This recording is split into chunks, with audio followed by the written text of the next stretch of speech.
Swayam Prabha. Digital India. Educated India.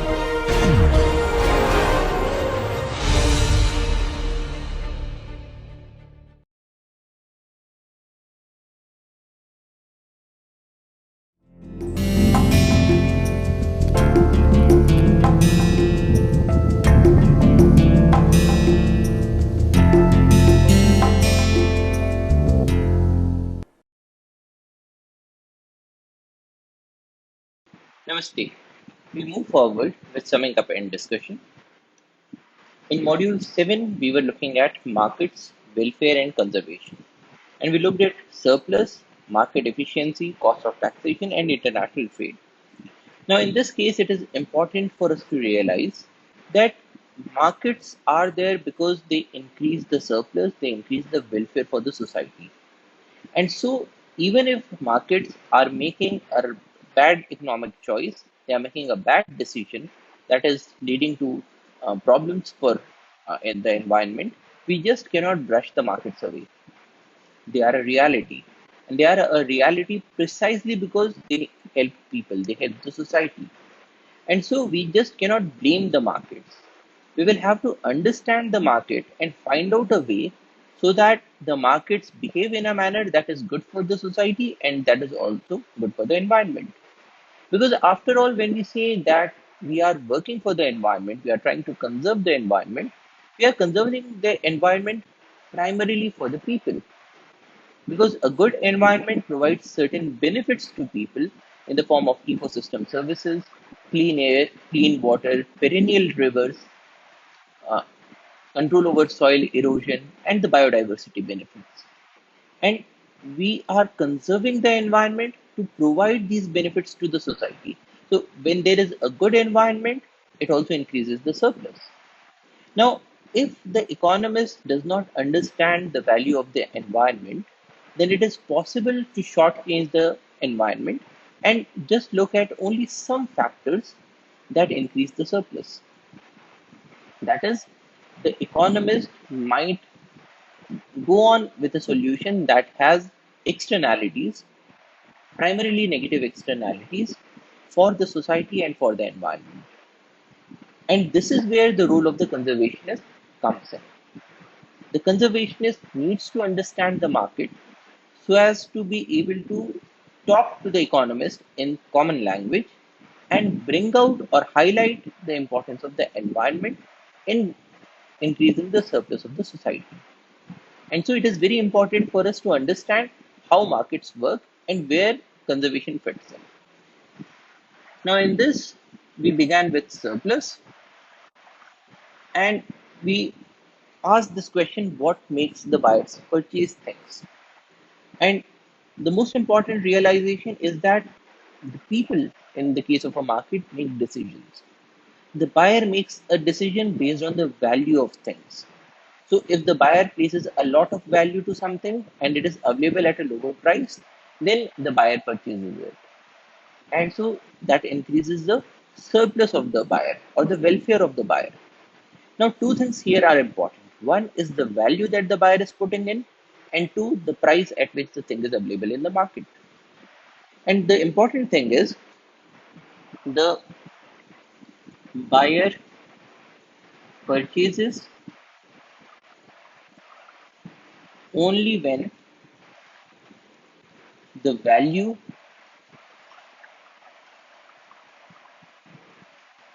is greater than the price. That is, if we want the buyers to purchase those things that are environmentally friendly, that have been extracted using sustainable principles, that have been extracted using managed natural resources to ensure that we are not overutilizing the resources, we are not over harvesting, then we need to work on the value that people put on it. That is, when we talk about a market, and we need to understand that the transaction will happen in a market, it will not happen outside of the market. And in the market, when there are different products, we need to ensure that the value that is put on a thing that is sustainably harvested or sustainably produced is high. And that can be done through things such as advertisements or through education or through awareness activities. Similarly, a seller sells only when the price is greater than the cost of production, because the seller also wants to increase their surplus. The seller is trying to increase the profits, and profits are only possible when the price is greater than the cost of production.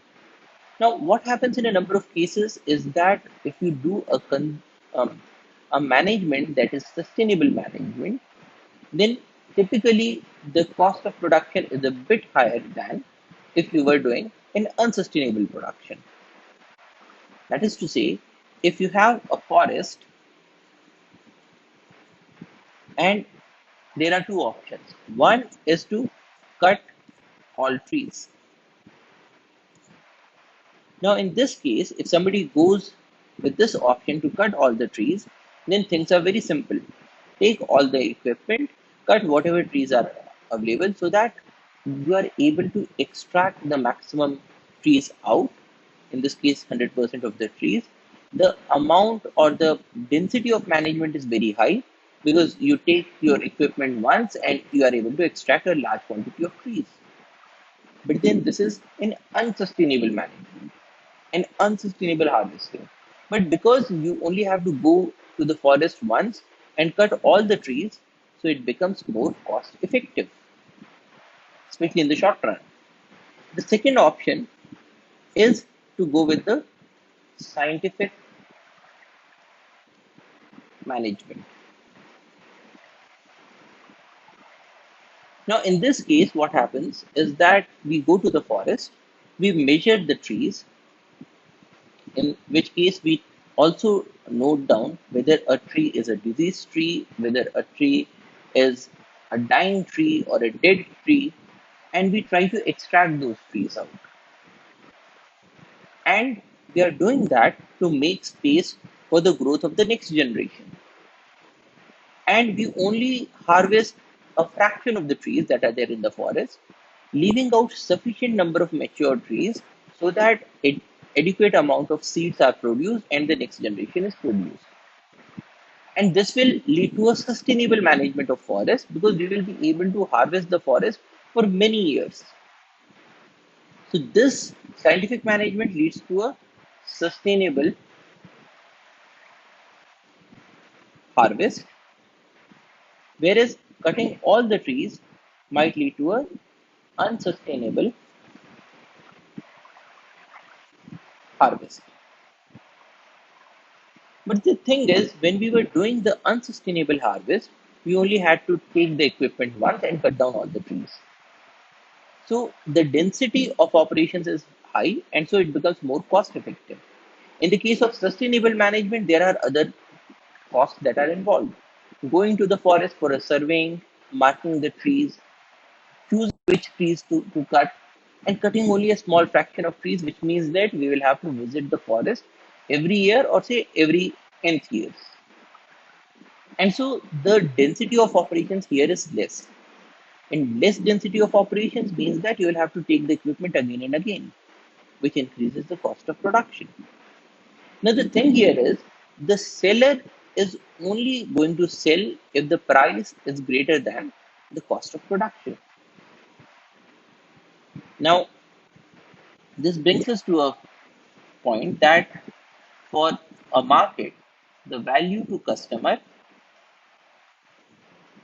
should be greater than the price, which should be greater than the cost of production.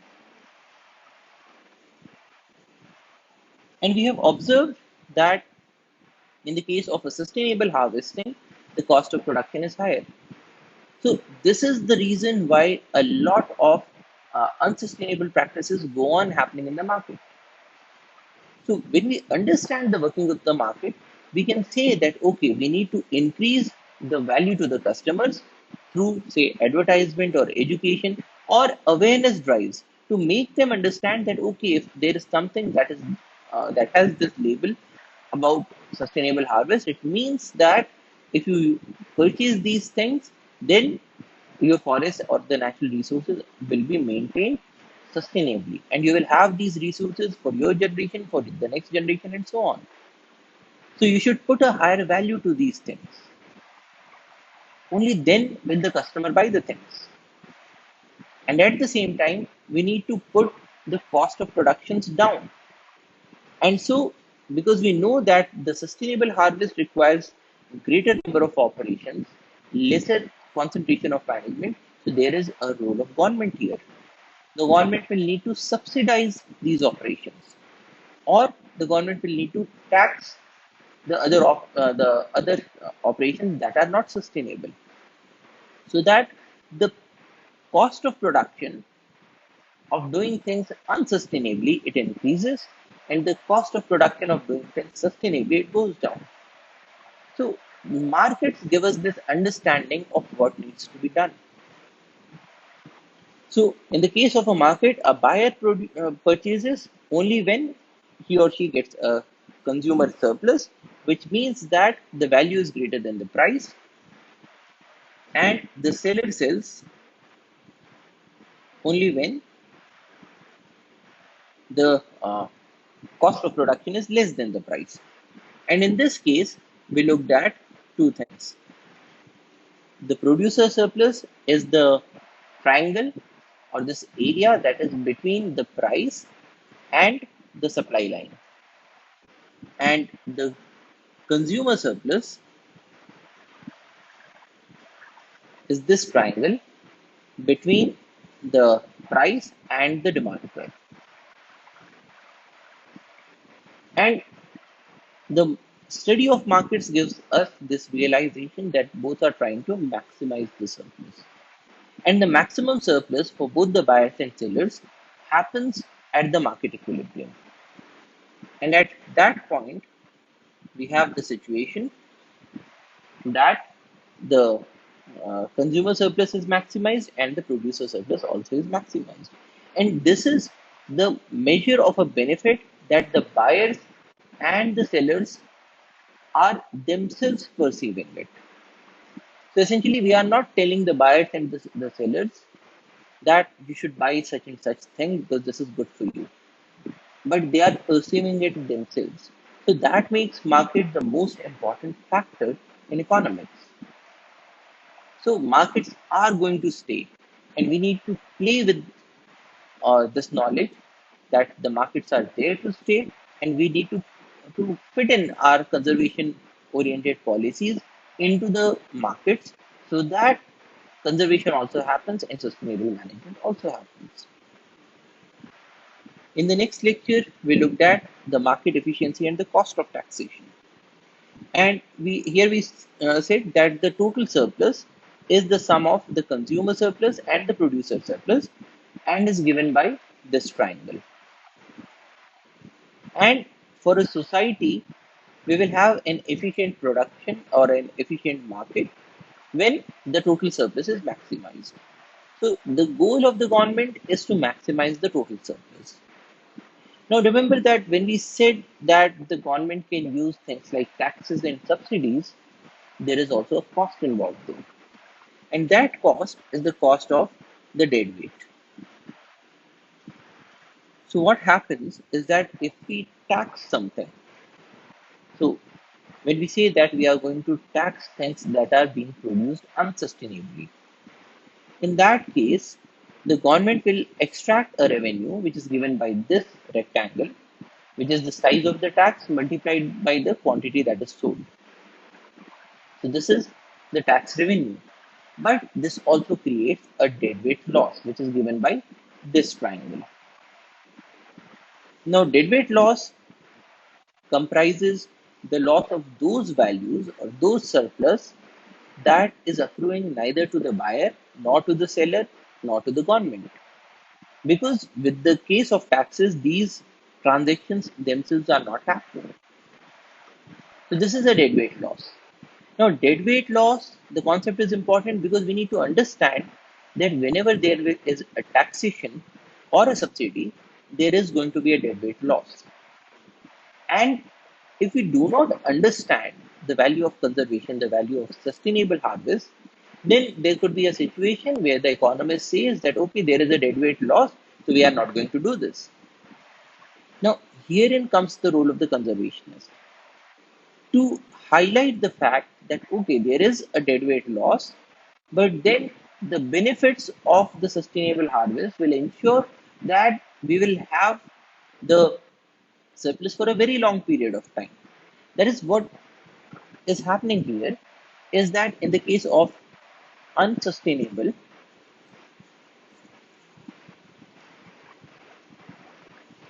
harvest, we could have a situation in which, say, we have um, 1000 units of surplus and we are going to have it for 1 year. Now, that is the surplus that we will have because of the unsustainable harvest. But when we go for a harvest that is sustainable, now in this case, because of the deadweight loss that is there because we were using taxation and subsidies to ensure that the sustainable harvest is what gets sold in the market. Now, in this case, the surplus would reduce. So, in case of 1000 units, probably we will only have 800 units of the surplus. But then we will have these 800 units of surplus for infinite number of years. So every year we will be having 800 units of surplus, whereas in the case of unsustainable harvest, there is a higher surplus, but then once the resource is gone, then there is no more surplus to be had from that resource. Now, if we talk in these terms, when we say that in the case of sustainable harvest, we will have a reduced quantity of surplus, but for a very long period of time, then we can ensure that the sustainable policies get used in the market or get implemented by the government. So herein comes the role of understanding the economics of the market, understanding the economics of taxation and subsidies, and using them for sustainability. So in this case, the conservationist would need to highlight the point, press upon this point that, okay, there is a deadweight loss, but even after the deadweight loss, the reduced surplus is something that we are going to get for infinite number of years, and that too without any externalities or probably with positive externalities. So if the conservationist does not understand the language of the economist, they would not be able to hammer this point. And in this case, we said that, okay, there is this deadweight loss. With the taxation, we have a distribution of the surpluses. So the consumer surplus reduces but becomes this. The producer surplus again reduces but becomes this triangle. This is the surplus that goes to the government, and this is the deadweight loss. Now, the important thing here is to understand that this deadweight loss also depends on the elasticity. Now, in the case of an inelastic demand and supply curve, the deadweight loss is this. If one of the curves becomes elastic, then the deadweight loss increases, whether it is the demand curve or the supply curve. And when both the curves become elastic, then the deadweight loss increases even further. So when we are trying to use conservation, when we are trying to use sustainable harvesting, and we are mindful of this pattern that yes, there will be a deadweight loss, we need to also know that this deadweight loss will be there for those tanks that are elastic. The amount of deadweight loss will be greater. In the case of inelastic demand and supply curves, the deadweight loss will be a very small quantity. And so at least we can begin with by accepting the deadweight losses for the inelastic demand and supply curves. So let us make a small intrusion into the market for sustainability, at least in those fields that have inelastic demand and supply curves. So this is a learning that we had here. And we also saw that when the tax size increases, the tax revenue first of all increases, then decreases in what is known as the Laffer's curve.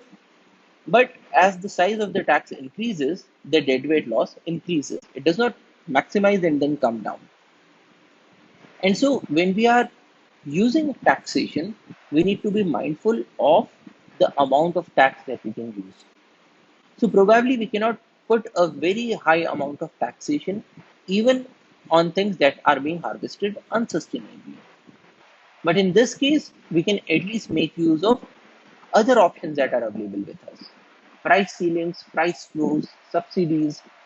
So there are n number of other options that are there with the government. And remember that the government can improve upon the market outcomes, but the government will only be able to improve upon the market outcomes when we are able to convince the government that this is the improved market outcome, which is beneficial to the society. We are, after all, we are not doing conservation for the sake of conservation. We are doing conservation to ensure that our children and our grandchildren are also able to harvest the benefits of these natural resources. And so we need to understand the way economics works and we need to talk in the same terms. Now, in the next lecture, we had a look at international trade. And international trade is having a large amount of negative consequences on the environment. And in this case, we saw that the international trade has been increasing and it has also been blamed for increasing world pollution, air pollution, re, uh, undermining of national emission reduction targets, passage of disease burdens, and so on. So the international trade also has negative connotations. But then, and especially for the cause of environment, because pollution and things like diseases or the spread of diseases are bad for the environment. A thing that is bad for the environment is also bad for the society. But then we just cannot say that, okay, international trade has these negative consequences, so we are not going to have any international trade. Now, that would be taking the things at a very simplistic manner. And that would not lead us to the most optimum decisions. Because when we are saying that the international trade is having negative connotations for the environment or for the society, we also need to understand why international trade is there at all. And in this context, we saw that in the case of uh, an economy that is an exporting economy, there is a profit or an increase in surplus once there is trade. So for the exporting country, the international trade is advantageous. But we also saw that for the case of an importing country, here also the trade is advantageous because trade increases the surplus whether we are talking about an exporting country or an importing country. So we cannot just brush international trade away by saying that okay, it increases pollution, it leads to the release of greenhouse gases, and so we are going to ban it. That is just a wishful thinking. That is not going to happen.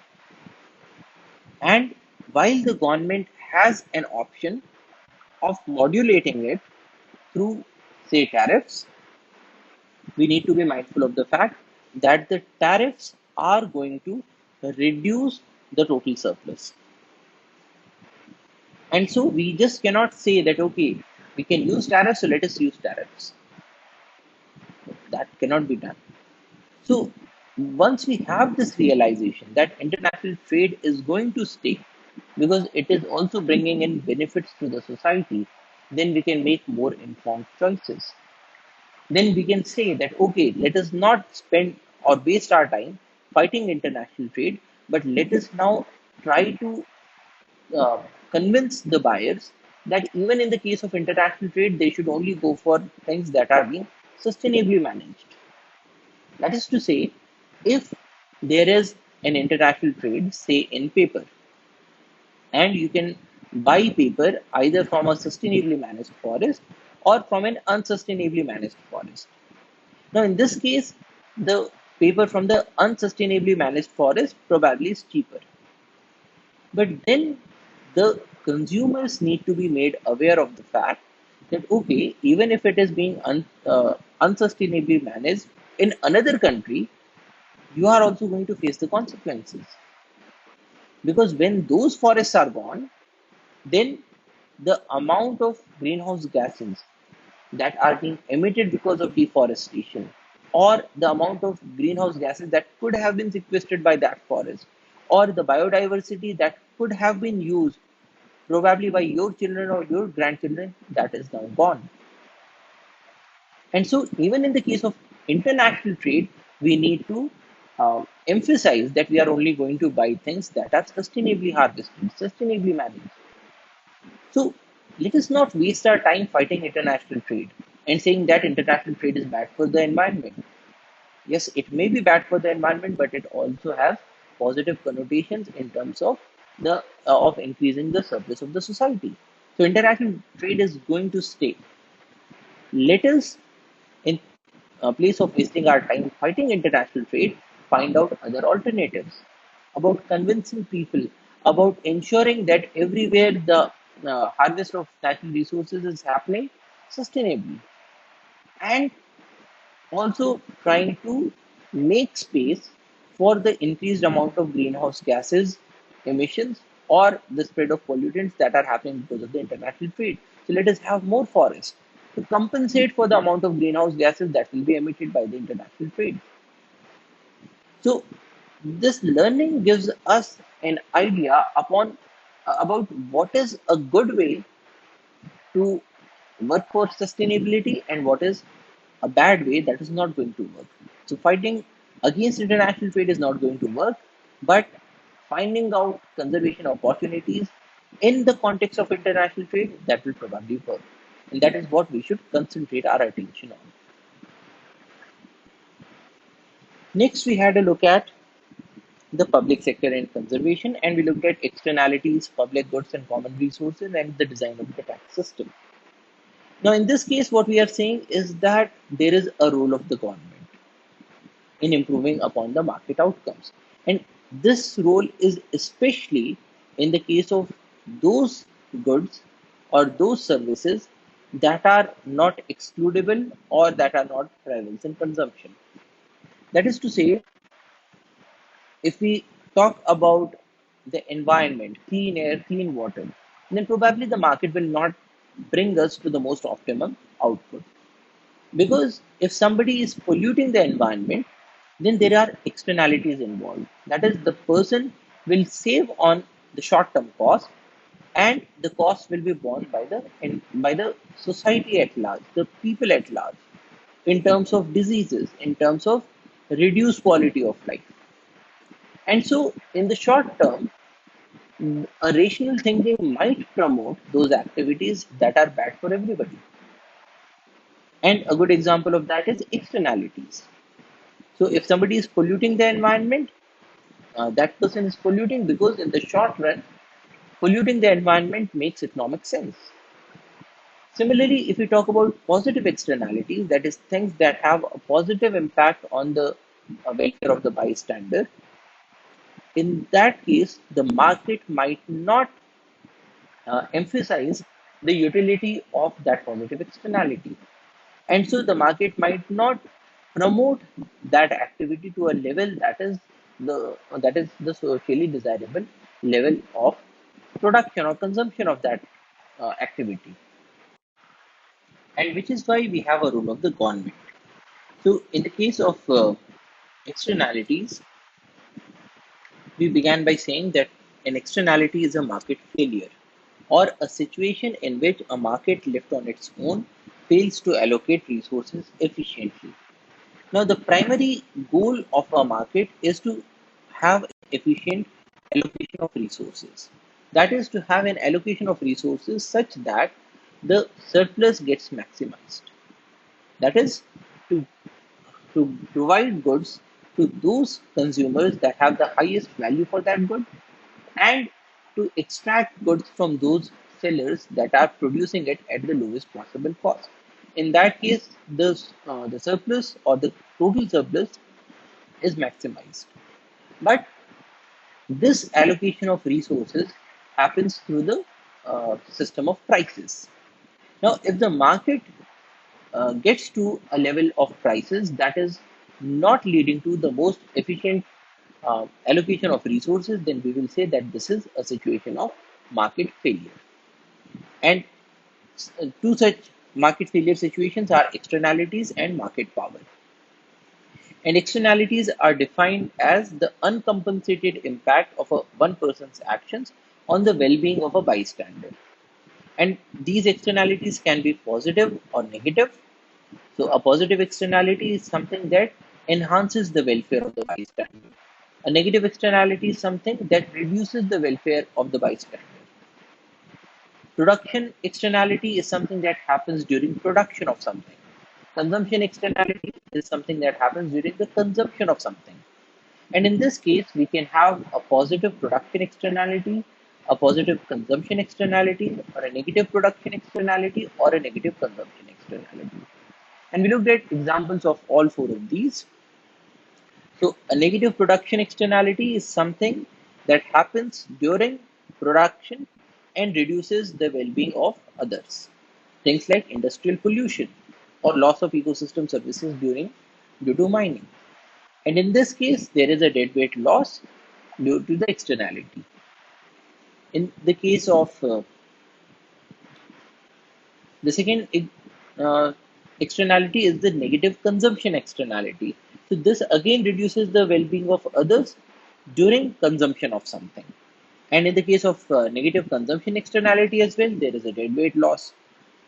The third thing is a positive production externality. So it increases the well-being of others during production process. And in this case, again, we have a deadweight loss. And the fourth externality is a positive consumption externality. So it increases the well-being of others during the consumption process. But if the externality is not internalized, then we again have a deadweight loss. So the thing is, when we have externalities, there are deadweight losses for the society because the market is not coming to a point that enhances or maximizes the surplus of everybody.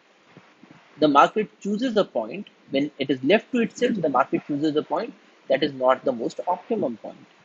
And herein comes the role of the government. The government can improve upon market outcomes by uh, internalization of the externalities. So the government might say that okay, some things that are causing a lot of negative externalities, they will not be permitted. Or the government might say that okay, let us have a system in which we will be selling pollution permits, and once these pollution permits have been sold, then people can trade them amongst themselves. Or the government may come up with quota system. How much amount of pollution can any person release? Or the market itself, in certain cases, the market or the society may also work upon these externalities to internalize them through social processes, things like boycotting of goods, or through felicitation of those actors that are providing a positive externality. Then we had a look at the public goods and common resources. And in this case, we looked at two cases. One is the case of common resources, which is the tragedy of the commons. So what happens is that if there is a common resource and you cannot exclude people from using it, but these things are rivals in consumption. What happens is that suppose there is a grassland and people of the village can bring their cattle to the grassland. Now, in the case of a sustainable use of the grassland, people would have come up with um, a quota system that every person is able to extract so much amount of grasses. Because if you do an over exploitation of the grassland, then the grassland itself will not exist. But if we do not have such a system, if we cannot exclude people, what happens is that everybody doing a rational thinking tries to increase the number of cattle that they have. Because the positive impacts of having an extra cattle will be uh, will be had by the person who is having the extra cattle, but the negative impacts will be shared by everybody else. And so, just by taking a rational choice, people might destroy the whole of the grassland. Now, these are things that are known as common resources. We also looked at another case which people do not pay for the public goods. Now, in this context, we looked at four different kinds of goods, depending on whether or not they are excludable and whether or not they are rivals in consumption or not. Now, things that are both excludable and rivals in consumption are known as private goods. Things such as the clothes you are wearing, or things such as ice creams. So you can always say that, okay, this is my ice cream, this is my cloth, I am not going to permit you to use it. So these are private goods. Another category is club goods that are not rivals in consumption but are excludable. Things like fire protection. Certain other goods are rivals in consumption but are non-excludable, such as the environment. You cannot exclude somebody from using the environment. But if somebody overexploits the environment or pollutes the environment, then the quality of the environment for the usage of everybody else, it diminishes. So it is a rival in consumption. And we have the fourth category of goods that are non-excludable and non-rival in consumption. Things such as national defense. And in this case, we saw that there are two issues. One is the issue of the tragedy of the commons, a situation in a shared resource system where individual users, acting independently according to their own self interest, behave contrary to the common good of all users by depleting or spoiling the shared resource through their collective action. Things such as overfishing and overgrazing. So in this case, everybody is acting in their own self-interest. Everybody is doing a rational thinking. But this combined rationality leads to an outcome that is bad for everybody. So this is tragedy of the commons. And we observe tragedy of the commons in the case of common resources. And there are certain solutions such as social arrangements or directly privatization of these goods. So in that case, these resources uh, turn from common resources into private resources. Or we can go for government regulation or internalization of the externalities. On the other hand, the public goods are neither excludable nor rival in consumption. And in these goods, we have the free rider problem. That is, people receive the benefit of the good but avoid paying for it. Which is the example of the society that is getting beautified. And for the beautification of the society, if it asks everybody to contribute, then it is in the best interest of each individual not to pay for it and become a free rider. Because in that case, whenever the society gets beautified, everybody will reap the benefits, whether they paid for it or not. And so, in the self interest, it makes sense not to pay for it and become a free rider. So, this is the free rider problem. And there are several solutions to the free rider problem, such as public sector provisioning of public goods. So, we can say that, okay, all the public goods will be provided for by the government because the government is in a powerful position to collect money through taxation and to use that money for the provisioning of the public goods.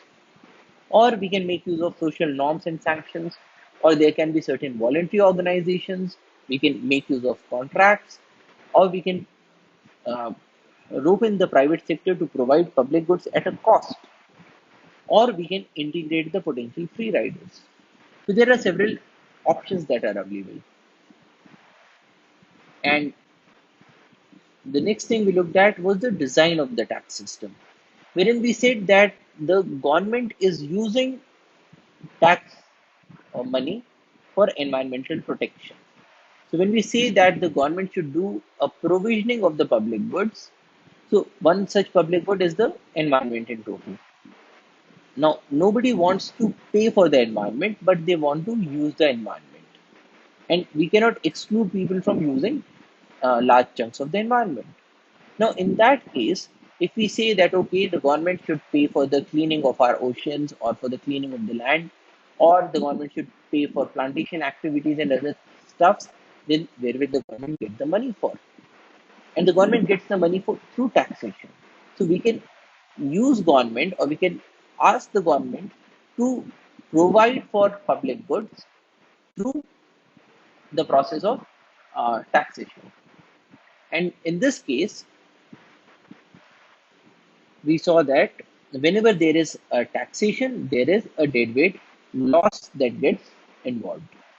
And because of this deadweight loss, the government, in a number of cases, tries to reduce the amount of taxation. But deciding on a level of taxation is one thing. Another thing is these other considerations. Taxes increase the administrative burden for people who are filing their returns. Taxes, and especially the complications in the tax code, it may lead to confusions. And if there are loopholes, then people may make use of these loopholes. In a number of cases, the government needs to choose between efficiency or equality. And another thing is who should pay. So we have the benefits principle, which is the idea that people should pay taxes based on the benefits that they receive from the government services. That is, the rich should pay more. The another option is the ability to pay principle. The idea that taxes should be levied on a person according to how well the person can shoulder the burden. But in this case, when we talk about shouldering the burden, we can talk about vertical and horizontal equities. So in this case, there are things like proportional tax, regressive tax, progressive tax, and also the horizontal equity. But there are a number of complications. When we say that people with the same ability to pay should be paying the same taxes, in a number of cases, we can promote large family norms. We can promote people not to work. And so this again becomes a consideration while deciding how to use or how to design the tax system. Another thing is, should we go for average taxes or marginal taxes?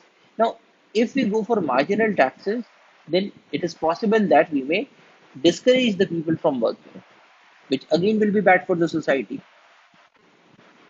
Then another thing is whether we should have a tax on income or a tax on consumption. Now, in a number of cases, we have found that a tax on consumption is better because it promotes a habit of saving in the people. But for a large number of countries, we are already having a tax on income. So, is it simple? Is it worthwhile to shift from a tax on income to a tax on consumption? Probably not.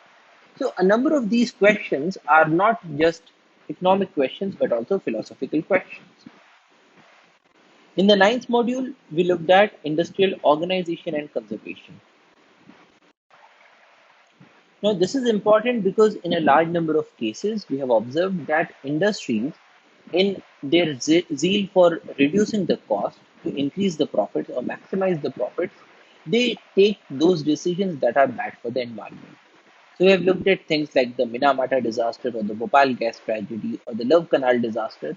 And in all of these cases, there was a thought of going for a cost cutting at the risk of destroying the environment or destroying the society.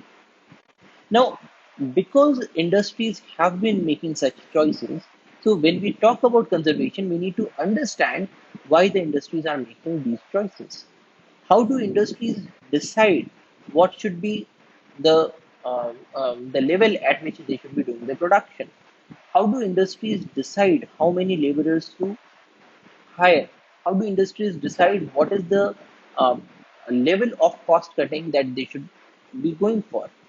And so in this module, we looked at the cost of producing goods and we looked at two different markets. One is a competitive market and the second one is a monopolistic market. Now, in the case of a firm, the cost of production is related to the cost benefit analysis, which is a study that compares the cost and benefits of providing a good or service. So the industries at all points of time, they are doing the cost benefit analysis. Should I produce one extra item? Is it going to increase my profits or is it going to reduce my profits? Should I go for installation of a pollution controlling device? Because when I install this device, is it going to bring me profits or is it going to reduce my profits? Now, in this case, when we talk about externalities, a number of industries would try to use externalities as a loophole because in that case, the negative outcomes are borne by the society, but the positive outcomes accrue to the industry in the form of cost cutting. So they might go for it. And such cost cuttings have led to things such as the environmental disasters. Now, in this context, we looked at total revenue, total cost, and the profit. Total revenue is the amount a firm receives from the sale of its output. And the firm always tries to increase the total revenue. So that is the amount of money that is getting into the company. A part of this amount is used to pay for things. So that is total cost, the market value of the inputs a firm uses in production. And the difference is what the company can keep to itself. So that is total profit, total revenue minus total cost. And the company is trying to maximize the total profit. That is to increase revenue as far as possible and to reduce the cost as far as possible. Now, in this case, reduction of the cost can at times lead to severe cost cuttings that will have environmental consequences. Now, in the case of cost, there are two kinds of cost, explicit and implicit cost. Explicit costs are those that require an outlay of money by the firm, such as wages or cost of raw materials. And implicit costs are costs that do not require an outlay of money, such as things like the opportunity cost. And because of this, whether we incorporate the implicit cost in the computations or not, we have two different kinds of profit. We have the accounting profit and we have the economic profit. Now, the accounting profit only looks at the explicit cost. It just ignores the implicit cost. Whereas the economic profit also includes the implicit cost in the computations. So in a number of cases, we will find that the economic profit is less than the accounting profit. So this is a major difference that we should keep in mind. And we looked at the marginal product, which is the increase in the output that arises from an additional unit of input.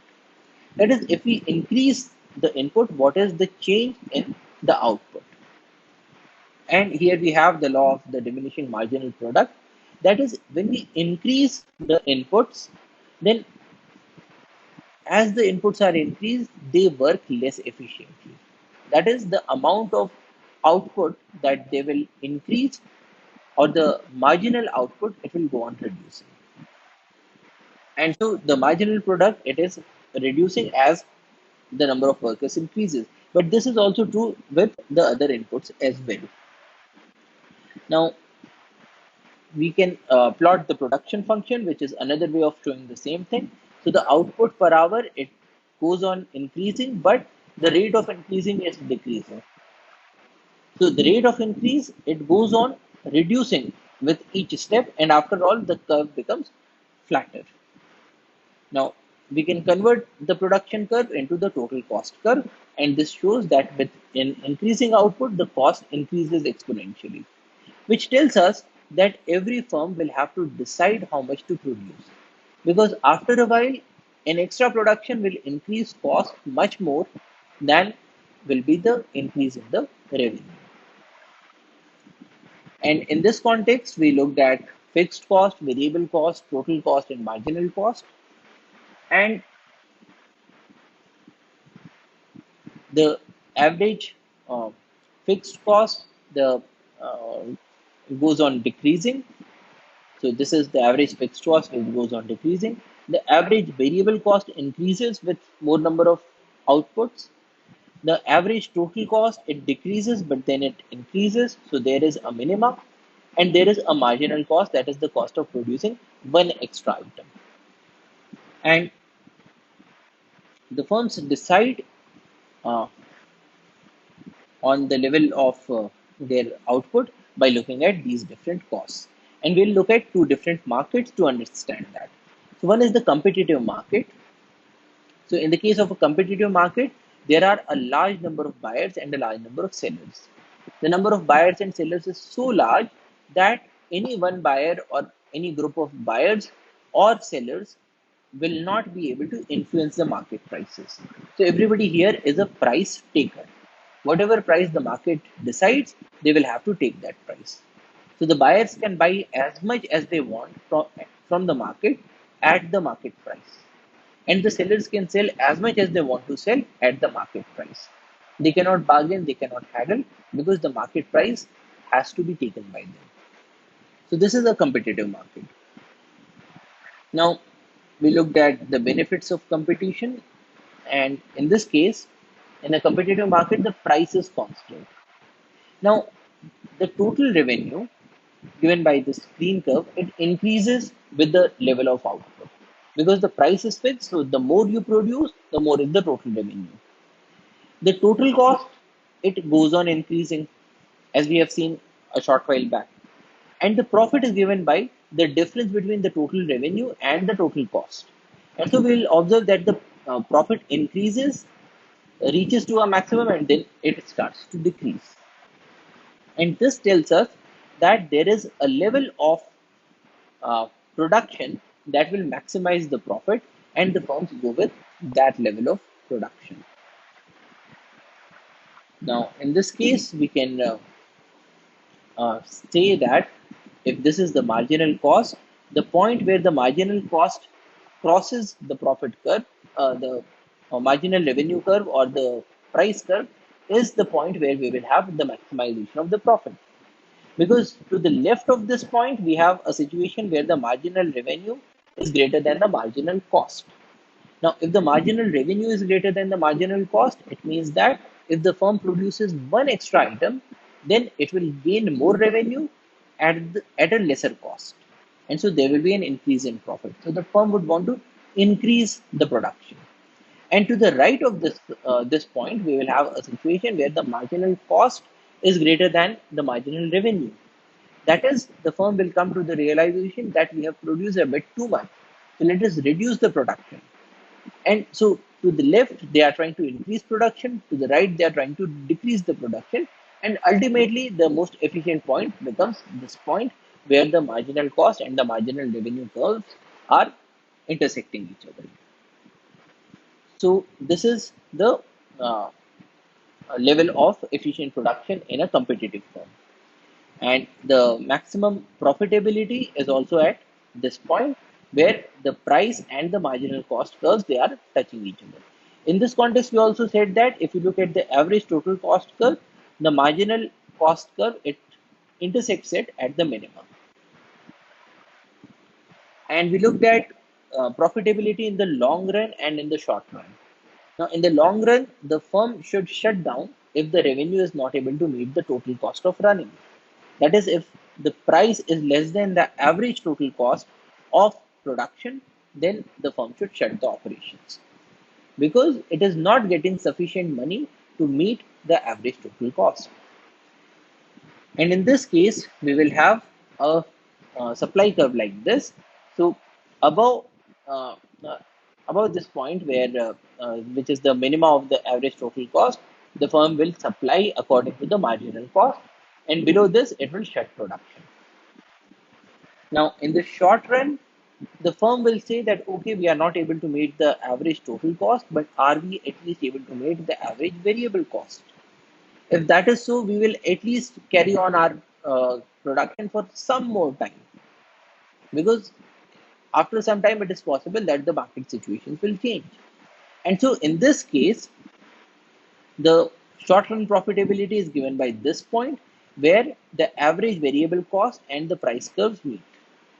And in this case, the firm should close the production when the price is less than the average variable cost. And in this case, we get this supply curve.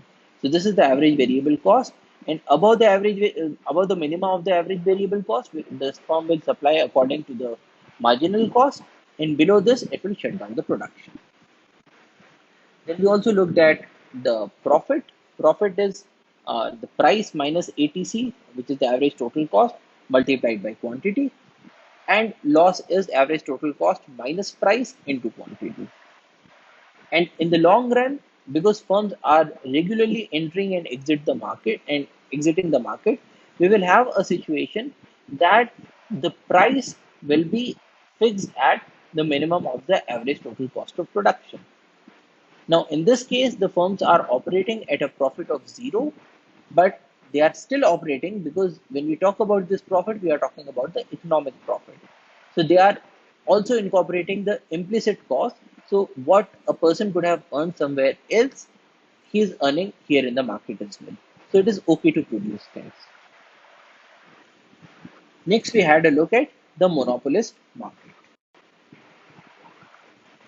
A monopoly is defined as a firm that is the sole seller of a product without any close substitutes, such as a firm that is selling a patented medicine. So, when a firm is the sole seller of something and there are no other substitutes or close substitutes, in that case, the buyers have no other option than to buy the product from that firm only. And so, in such a scenario, the firm can dictate the prices. So, in the case of monopoly, a firm is not a price taker, the firm is a price maker. And so, its thoughts about profitability or an efficient production will be very different from that of a competitive firm. Because in the case of a competitive firm, the price is fixed. But in the case of a monopolistic firm, they can change the prices, they can change the quantity that they are going to supply. Now, what happens in the case of monopolies is that we have monopolies because of three main reasons. One is monopoly over resources. So, if there is a firm that has control over the resources that are necessary for production of something, then this firm will be a monopoly. In certain cases, government promotes monopoly, such as in the case of copyrights and patents. So, the government gives the right to a certain person to produce this good for say 20 years. So the government creates monopolies. And the third thing is natural monopolies. In certain markets or in certain sectors, the thing is that if there are more number of sellers, then the average prices increase. It is much more efficient to have just a single seller than to have multiple sellers. And in that case, we will have a situation of natural monopolies, because the average total cost decreases very quickly with the increase in quantity, and so everybody would want to have a larger quantity of production by the firm, and a larger quantity of production by the firm is only possible when there are less number of firms. Otherwise, each will be producing a smaller quantity, in which case the average total cost will be much higher. Now, in the case of competitive firm, they faced a demand curve that was flat because the price was fixed. But in the case of a monopoly, the demand curve of the market is the actual demand curve that the monopolist firm faces. So now the monopolist can decide that okay, we are going to supply at this price, at which case they will be able to sell this much amount of quantity of goods. Or the monopolist might say that we are going to supply at this price, and in for this price the quantity will also be this much. And so the firm may choose either the quantity that will determine the price, or it may choose the price that will determine the quantity. But the thing here is that if more quantity of goods are supplied, then the price reduces. And when there is a reduction in the price, it impacts all the goods that they are selling. That it is not impacting just the next good that they are selling at the reduced price, but all the goods that they have sold so far, they will also have a reduced price. And in this context, we looked at the monopolist firm's revenue, and we saw that the marginal revenue for a monopolist is less than the average revenue, because of which this curve is sloping downwards. Now, profit maximization here as well, it is at the point where the marginal cost and the marginal revenue lines cut each other. Because to the left of this point, we have a situation where the marginal revenue is greater than the marginal cost, which means that if the firm produces one extra good, then they are going to increase their profits. At any point to the right of this point, we have a situation where the marginal cost is greater and the marginal revenue is less. And so the firm would decide that, okay, we have produced a bit too much, let us reduce the production. So to the left of this point, the firm is trying to increase the production. To the right of this point, the firm is trying to reduce the production. So the optimum level is given by this point where the marginal cost and marginal revenue curves are cutting each other. And this gives us the quantity, and the quantity gives us the price. Now, the thing with the monopolist firm is that there is a deadweight loss involved. because the society would have wanted this quantity given by this point where the demand and the marginal cost curves meet each other. But the monopolist is supplying according to this point where the marginal revenue and the marginal cost curves are cutting each other. And we have seen that the marginal revenue is less than the demand curve. And so there is a deadweight loss that is involved. Now, the firm may try to go for price discrimination to reduce this consumer surplus, or in certain cases, the government may impose things such as antitrust laws to break monopolies or price control, or may go for public ownership or nationalization, or may even do nothing, depending on the political philosophy that the government has. So once we know how the industry operates, we can think about why the industry is going for a cost cutting. And if we try to internalize the externalities that are involved with the cost cutting decisions, we can bring the companies to a point where they are helping in the conservation of environment also, because the firms are here to stay, whether we talk about a competitive market or a monopolist market. We cannot say that, okay, the firms are doing pollution, so we should shut down the firms. That is not going to happen. So the conservationist has to bring up a solution in the context of the working of the industry. So that's all for today. Thank you for your attention.